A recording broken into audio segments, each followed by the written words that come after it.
신약 성경 빌립보서 2장 25절에서 30절까지의 말씀입니다. 신약 성경 320페이지 빌립보서 2장 25절에서 30절까지 제가 한 절, 여러분 한 절 교독하겠습니다. 그러나 에바브로 디도를 너희에게 보내는 것이 필요한 줄로 생각하노니 그는 나의 형제요 함께 수고하고 함께 군사된 자요 너희 사자로 내가 쓸 것을 돕는 자라. 그가 너희를 간섭이 삼아하고 자기 병든 것을 너희가 들은 줄 알고 심심하니라. 그가 병들어 죽게 되었으나 하나님이 그를 긍휼히 여기셨고 그뿐 아니라 또 나를 긍휼히 여기사 내 근심 위에 근심을 면하게 하셨느니라. 그러므로 내가 또 그를 버리는 것은 너희로 그를 다치고 소화하며 내 근심도 돌려하며 이러므로 너희가 주 안에서 모든 기쁨으로 그를 영접하고 또 이와 같은 자들을 존귀히 여기라. 그가 그리스도의 일을 위하여 죽기에 이르렀고 자기 목숨을 돌보지 아니한 것은 나를 섬기는 너희의 일에 부족함을 채우려 함이니라. 아멘. 이스라엘 사람들은 서로 인사를 할 때 주로 샬롬이라는 말을 합니다. 이 샬롬이라는 뜻은 평안 또는 평화라는 뜻입니다. Peace be with you. 평화가 당신에게 있기를 바랍니다. 하는 뜻으로 이렇게 인사를 하는 것입니다. 그런데 이 샬롬이라는 말은 관계 속에서 이해되어져야 하는 것입니다. 무슨 관계인가? 첫째는 하나님과의 관계입니다. 대신 관계로 하나님께 예배하고 또 말씀과 찬송과 기도를 통해서 하나님과 영적으로 교통할 때 마음이 편안해지는 것입니다. 아울러서 또 다른 사람들과의 관계, 대인 관계가 잘 이루어져야 합니다. 사람들이 다 성격이 다르고 자라온 문화와 배경이 다른데 그 다른 것을 잘 이해도 하고 용납하면서 원만한 인간관계를 이룰 때 마음이 편안해지는 것입니다. 뿐만 아니라 대물관계, 자연이라든지 또는 물질이라든지 이런 것들과 관계를 맺고 사는데 이 관계 역시 올바른 관계, 좋은 관계를 맺어야 마음이 편안하고 행복해질 수 있는 것입니다. 그런데 오늘날 많은 사람들이 이 세 가지 관계를 잘 이루질 못하고 있어요. 우선 하나님과의 관계에 있어서 하나님의 존재를 부정합니다. 하나님이 어디 있느냐? 눈으로 볼 수 없는데 어디 존재한단 말인가? 또 하나님의 존재를 인정한다고 하면서도 인격적인 하나님, 이 하나님과 영적으로 교제하는 것을 등한시합니다. 그럴 때 마음이 편안해지기가 어려운 것입니다. 대인관계 역시도 마찬가지인 것입니다. 나와 다른 사람이라고 해서 조금 다른 견해를 가지고 있다고 할지라도 무조건 미워할 것이 아니고 잘 이해도 하고 또 용납도 하고 실수한 것이 있다면 또 덮어주기도 하고 이렇게 할 때에 대인관계가 잘 이루어지면서 내 마음도 편안해지고 행복해지는 것입니다. 자연이라든지 또 물질과의 관계도 마찬가지예요. 이 대물관계 역시도 하나님께서 이 창조하신 목적이 있잖아요. 그 목적, 섭리, 창조의 질서 이런 것을 생각하면서 순리대로 살아야 되는 거예요. 또 물질에 대해서도 너무 지나치게 욕심을 가져서는 안 되는 것입니다. 이렇게 할 때에 좋은 관계를 이루게 되는데 오늘날 많은 사람들이 어떻습니까? 이 자연에 대해서 저 마구잡이로 파괴하고 훼손하고 또 물질의 관계도 지나치게 참 욕심을 너무 많이 부리고 이것이 결과적으로는 부메랑이 돼서 자기한테로 돌아와서 자기 자신 또 우리 인간들에게 큰 재앙이 되는 것을 우리는 보고 경험하고 있는 것입니다. 대신관계, 대인관계, 대물관계 이 세 가지 관계가 잘 이루어져야 할 것입니다.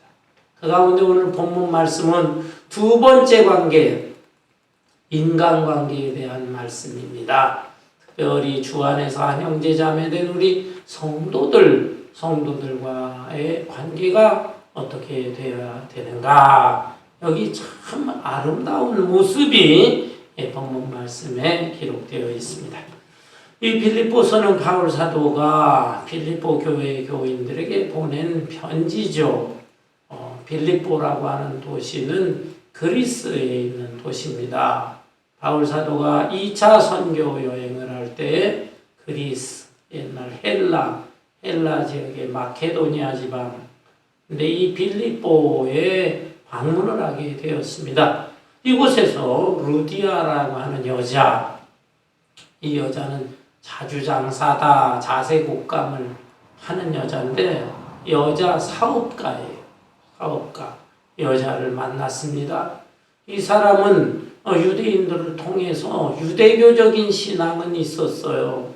하나님 앞에 기도할 줄은 아는데 예수님을 모르는 사람이에요. 예수를 잘 몰라. 바울 사도가 구약 성경에 예언되어 있는 그 메시아는 바로 예수 그리스도다. 예수님을 소개함으로 인해서 이 루디아가 큰 은혜를 받았습니다. 그리고 바울 사도는 이 빌립보 여기에서 복음 전하기를 원한다라고 하니까 자기 처소를 내줬어요. 그 루디아 집에서 예배를 드리게 되었고 아름아름 사람들이 모여들게 됩니다. 빌립보 교회가 형성이 된 것입니다. 유럽의 최초의 교회라고 할 수 있는 것이죠. 바울 사도는 그 이후에 선교사기 때문에 다른 곳으로 떠나게 되었고 그러다가 나중에는 로마 감옥에 갇히게 되었습니다. 빌립보 교회는 이 소식을 듣게 되었어요. 이 교회 교인들은 사랑과 정이 많은 교인들이었습니다. 우리 바울 선생님 복음 전하다가 이제 감옥에까지 가고 자칫하면 순교를 당하시겠구나. 안타까운 마음이 생긴 거예요. 그래서 기도만 할 것이 아니라 사람을 보내자. 사람을 보내서 실질적으로 바울 사도의 옥바라지를 하면서 도움을 줘야 되겠다 생각했어.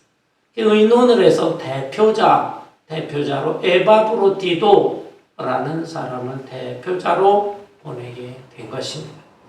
이 에바브로디도는 먼 길을 와서 로마 감옥에까지 왔어요. 바울 사도를 면회하고 바울 사도가 혹시 필요한 것이 있는가 이것을 물어서 이제 도움을 주고 심부름도 하고 이런 역할을 감당했어요. 아마 한 달, 두 달 그렇게 기간이 좀 지난 것 같아요. 이 에바브로디도는 그만 그곳에서 병이 들고 말았습니다.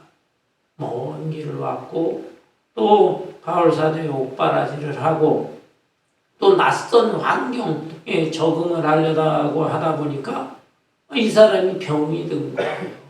그러니 얼마나 걱정이 됩니까? 본인도 걱정이지만 바울 사도도 걱정이요. 교인들 이 소식을 듣는 교인들도 걱정이요. 하는 가운데 이 3자가 합심해서 간절히 하나님 앞에 기도를 했더니 하나님께서 은총으로 이 에바브로디도의 병을 고쳐주신 것입니다. 바울 사도는 너무너무 그게 기뻤어요. 그래서 아주 신속하게 에바브로디도를 빌립보 교회로 돌려보냅니다. 돌려보내면서 이 글을 쓰게 되는 것입니다. 여러분, 그렇다면 에바브로티도라는 사람은 도대체 어떤 사람인가요? 본문 말씀을 볼까요? 여기 본문 25절에 보면 그러나 에바브로티도를 너에게 보내는 것이 필요한 줄로 생각하노니 그는 나의 형제요 함께 수고하고 함께 군사된 자요 너희 사자로 내가 쓸 것을 돕는 자라. 에바브로티도, 이 사람의 이름의 뜻은요 아주 사랑스러운 사람, 매력적인 사람이다, 러블리한 사람이다, 이런 뜻이 있습니다. 이 사람은 자기 이름대로 그야말로 러블리, 사랑스러운 사람이었어요.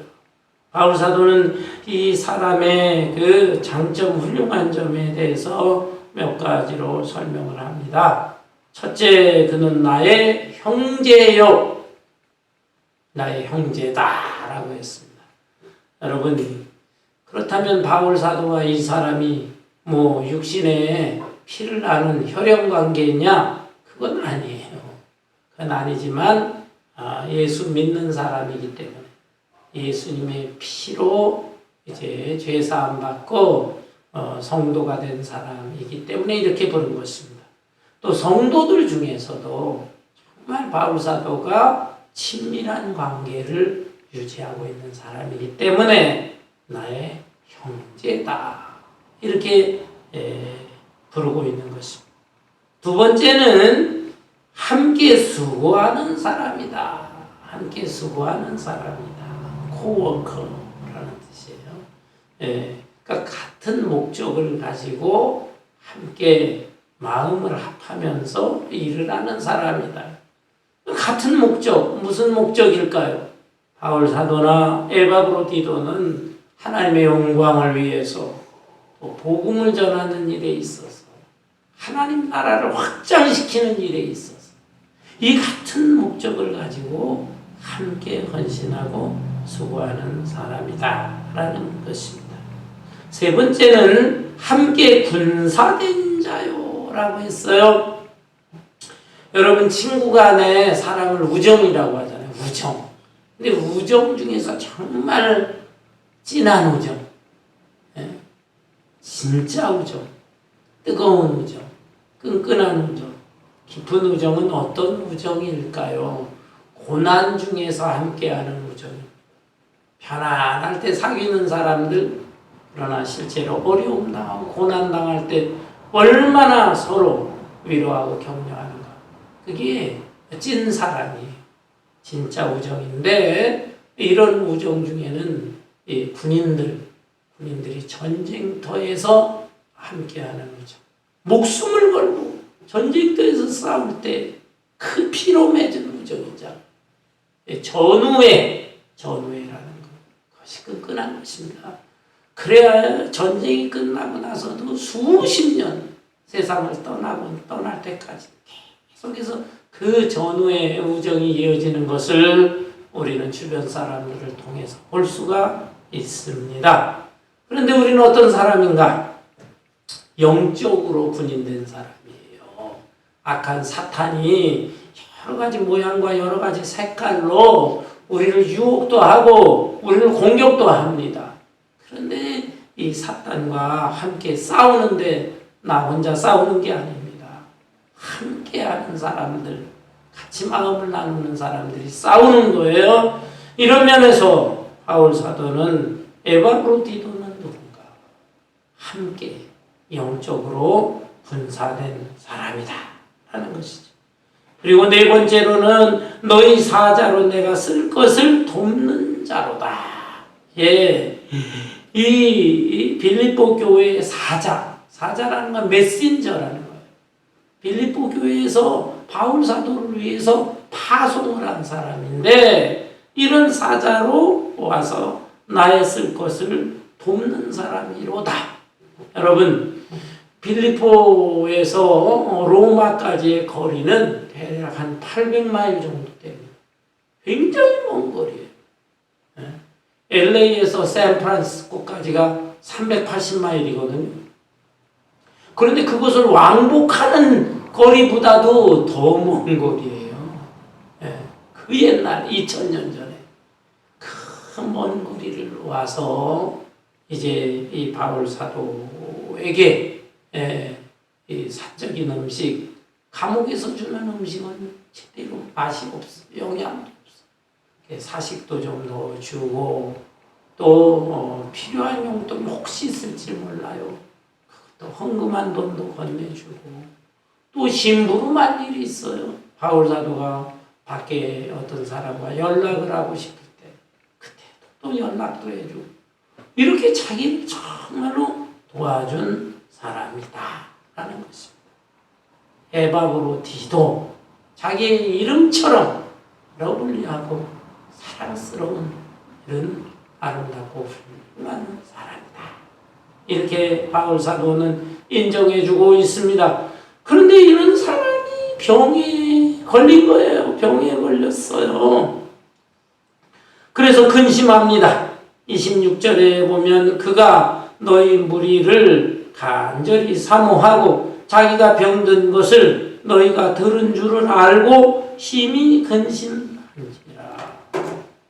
병에 걸렸을 때 근심을 합니다. 우선 누가 근심을 하겠어요? 본인이 근심합니다. 본인이. 자기 자신이 근심하는데 이 사람이 근심하는 것은 내가 이러다가 그냥 아이고 이 젊은 나이에 죽는 게 아닌가 이걸 근심하는 게 아니에요. 내가 이렇게 병 걸려서 이렇게 고통을 당하게 되면 누가 걱정을 하는가? 필리포 교회 교인들이 걱정을 하게. 이 소식이 어떻게 돼서 필리포 교회에 전해졌거든요. 그것 때문에 자기가 오히려 근심하는 것입니다.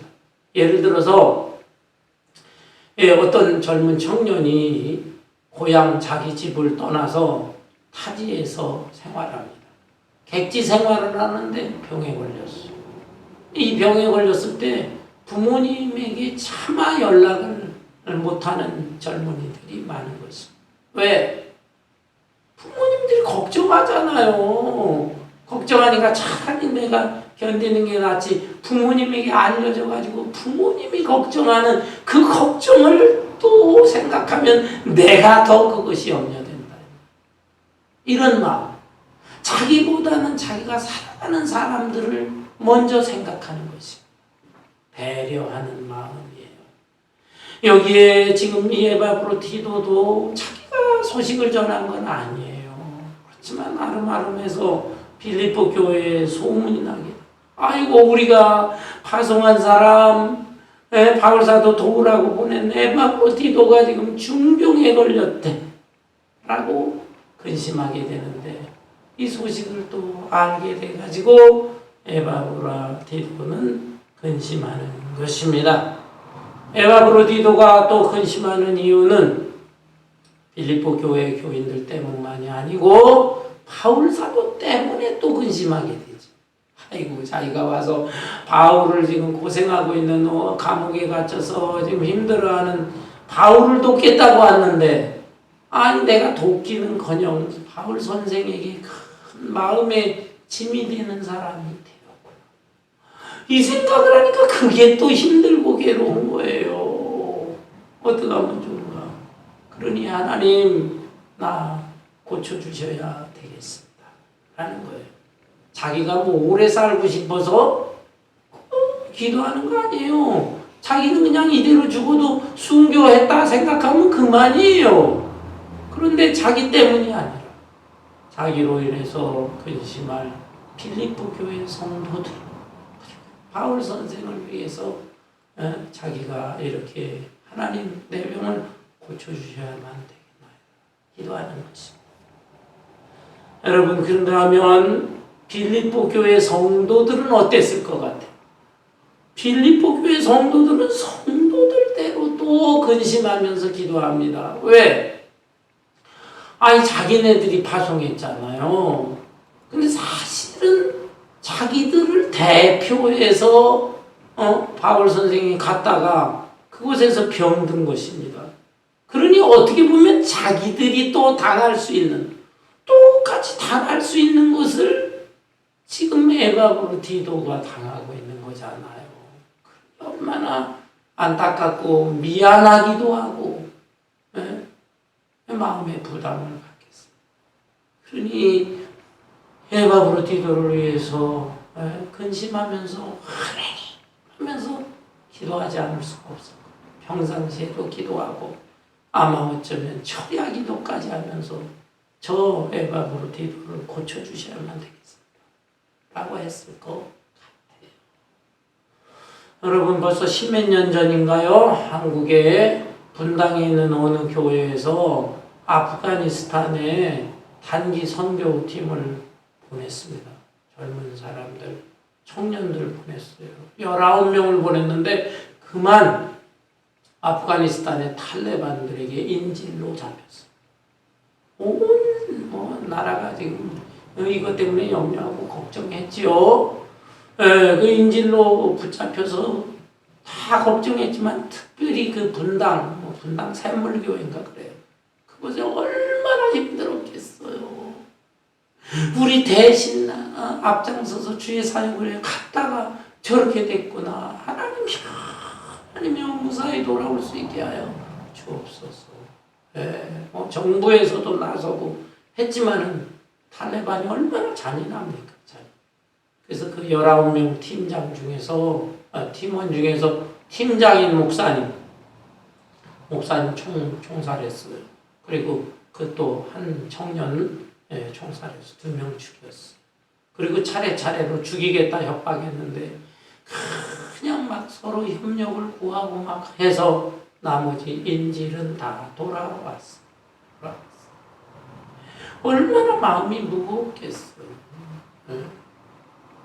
그 교회에서는 그래서 어떻게 이것을 해야 될 것인가.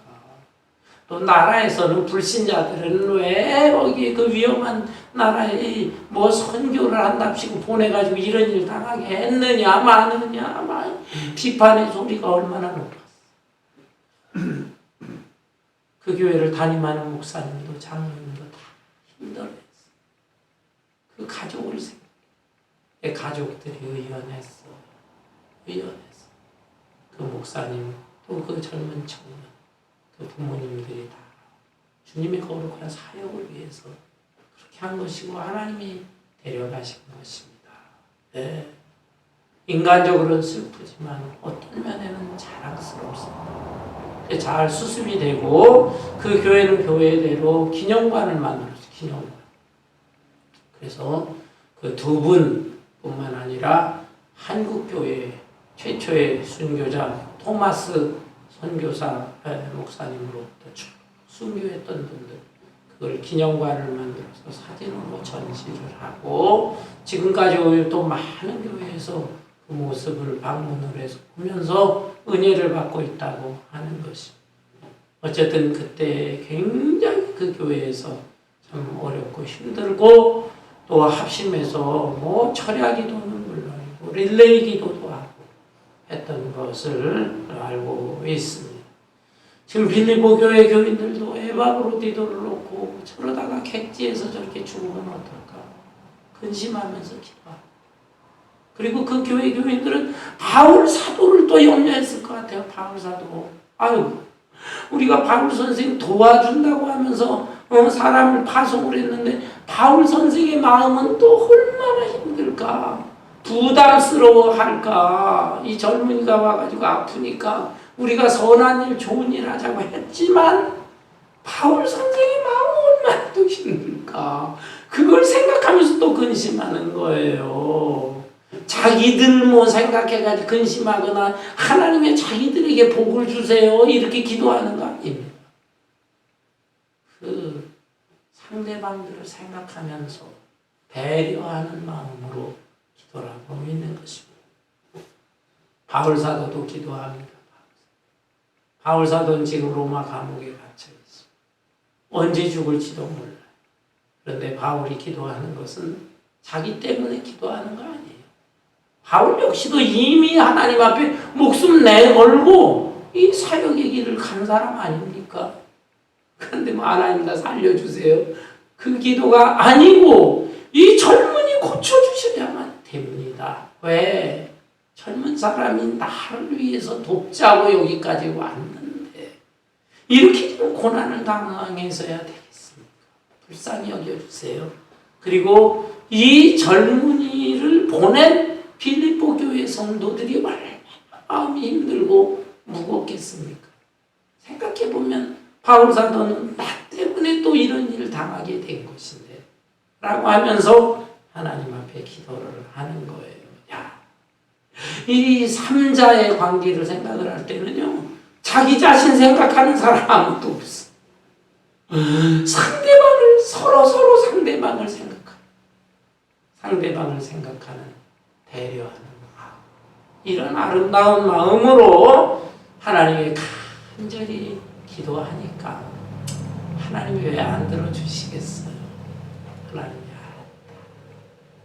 에바브로디도의 마음도 알고 빌립보 교회 성도들의 마음도 알고 바울 사도의 마음도 알고 삼자가 자기 자신을 위해서가 아니라 상대방을 생각하면서 배려하는 마음으로 간절히 기도하는 이 기도를 하나님이 들으셔서 이 사람의 병을 고쳐주셨습니다. 고침받게 되니까 바울이 우선 너무 기뻐가지고 급하게 빌립보 교회로 보내줍니다. 28절 그러므로 내가 더욱 그 피그를 보낸 것은 너희로 그를 다시 보고 기뻐하게 하며 내 근심도 덜려함이니라. 바울 사도 개인적인 입장에서는 이 젊은 사람을 자기 곁에 더 오래 두고 싶어요. 왜 그렇습니까? 자기는 감옥에 갇혀있는 신세인데 이 젊은이가 마음씨도 작게 빠릿빠릿해. 옆에서 시중 들면은 얼마나 자기가 편리하겠습니까? 그게 자기 자신을 생각한다면 병이 났으니까 좀 더 오래 여기에 머물다 가라. 그러고 싶어요. 그러나 지금 무척 마음에 염려하고 있는 빌립보 교회를 생각을 해서 그 염려와 근심을 빨리 덜어주기 위해서 속히 너는 너의 역할을 충분히 했다. 빨리 돌아가거라. 그래서 돌려보내게 된 것입니다. 돌려보내면서 한마디 또 합니다. 바울 사도는 역시 목회자예요. 빌립보 교회가 그렇게 아름답고 사랑도 정도 많은 교회지만 완전한 교회는 아니거든요. 지상의 교회. 지상의 교회라고 하는 것은 다 불완전한 사람들이 모여있는 것입니다. 그러다 보니까 그 사람들 중에서 마음이 좀 꼬부라진 사람들이 있을 것 같아요. 바울은 그것을 벌써 경험이 많으니까 염두에 두는 것입니다. 에바브로디도에 대해서 아이고 저거 어떻게 금원대 가서 바울 선생을 좀 도와주라고 했더니 도와주기는커녕 오히려 짐이 됐네. 자기 몸을 제대로 간수하지도 못하고 어떻게 777 못한 사람이면 그렇게 자기 몸 하나 제대로 간수하지를 못해. 사람이 어떻게 그 모양이야. 이렇게 마음이 꼬부라지고 비판하는 교인들이 있었다 이 말이에요. 그런 교인들을 생각하면서 에바브로디도가 돌아갔을 때 제발 핀잔을 주지 마라. 오히려 자꾸 비판도 하고 책망도 하고 야단치지 마라. 이 사람은 좋은 사람이다. 그리고 너무나 아름다운 몫을 감당하는 사람이다. 오늘 염려하면서 당부의 말을 하고 있는 것입니다. 여기 28절에 그러므로 내가 더욱 급히 그를 보낸 것은 너희로 그를 다시 보고 기뻐하게 하며 내 근심도 덜려함이니라. 29절 이러므로 너희가 주 안에서 모든 기쁨으로 그를 영접하고 또 이와 같은 자들을 존귀히 여기라. 에바브로디도가 다시 돌아가게 되었을 때 너희들이 기쁘게 맞이해주고 존귀하게 여겨라. 존경할 줄 알아라라는 것입니다. 이 사람이 어떤 역할을 했느냐. 30절 그가 그리스도의 일을 위하여 죽기에 이르러도 자기 목숨을 돌보지 아니한 것은 나를 섬기는 너희의 일에 부족함을 채우려 함이니라. 에바브로디도 그렇게 중환병에 걸려 있으면서도 나를 돌보려고 했다. 예수 그리스도를 생각하고 그리스도의 일을 감당하고 있는 나를 돕겠다고 헌신한 사람이다. 너희들이 나를 위해서 기도도 해주고 헌금도 보내주고 했지만은 실제로 다 올 수는 없지 않느냐. 너희가 올 수 없는 이 부족한 일을 이 사람이 대신해서 부족함을 채우면서 나에게까지 왔던 사람이니까 이 사람이 돌아가게 되었을 때 예상보다 조금 일찍 돌아가기는 하지만 돌아올 때 나무랄 것이 아니라 오히려 칭찬하고 존귀하게 여겨라. 당부해주고 있는 것입니다. 여러분 얼마나 아름다운 것입니까? 미국의 40대 대통령으로 유명한 로널드 레이건 대통령 아시죠? 레이건 대통령. 미국 사람들은 리건 대통령 뭐 이러기도 하더라고요. 근데 이 레이건 대통령이 한 번은 총에 맞아 죽을 뻔했어요. 총을 어떤 사람이 쐈는데 경호원이 아주 재빨리 그냥 몸을 가로막으면서 밀치면서 그 총알이 스쳐가지고 옆구리를 살짝 스쳐 지나갔어요. 목숨을 건졌어요. 이 사건이 그 당시에 제가 한국에 있었는데 굉장한 뉴스로, 세계적인 뉴스로 보도된 적이 있습니다. 급하게 앰뷸런스 동원해가지고 의료진들이 다가왔어요. 우선 간호원이 와서 거기 치료를 하고 하게 되었습니다. 옷을 벗기고 몸을 막 만지는데 그때 레이건 대통령이 그 한 간호사에게 이런 말을 했다고 합니다. 당신은 내 부인인 낸시 여사에게 허락을 받았소? 내 몸에 왜 손을 대? 그러자 그 간호사가 재빨리 그 순간에 참 재치 있게 응수해. 예! 이미 허락받았어요. 대통령님, 낸시 여사가 허락받았으니까 염려하지 마세요. 그러면서 몸에 손을 대면서 치료를 했다고 합니다. 병원에 급하게 달려가서 병원에 가서 또 수술을 받게 되는데 의사들이 막 얼마나 그냥 황급하겠어요. 당황하고 서두르고 하게 되는데 그 자리에서 또 레이건 대통령이 빙그레 웃으면서 이런 말을 했다고 합니다. 당신들은 소속이 어디야? 공화당에 소속돼 있어? 민주당에 소속돼 있어? 레이건 대통령은 공화당 출신 대통령이잖아요. 그러자 그 중에 그 많은 의사 중에 한 사람이 재빨리 예 대통령 각하 저는 오늘부터 열렬한 공화당 당원이 되겠습니다. 염려하지 마세요 라고 했다는 것입니다. 무슨 뜻입니까? 대통령이 총에 맞았어요. 그것도 미국 세계적인 대통령 미국 대통령이 총에 맞았어요. 그랬을 때 대통령 자신보다도 주변에 있는 사람들이 의료진들이 너무나 당황하고 긴장하는데 이 레이건 대통령은 자기 자신보다도 그들의 마음을 누그러뜨리고 긴장을 풀게 하고 여유를 갖도록 하기 위해서 이런 조크를 던진 것입니다.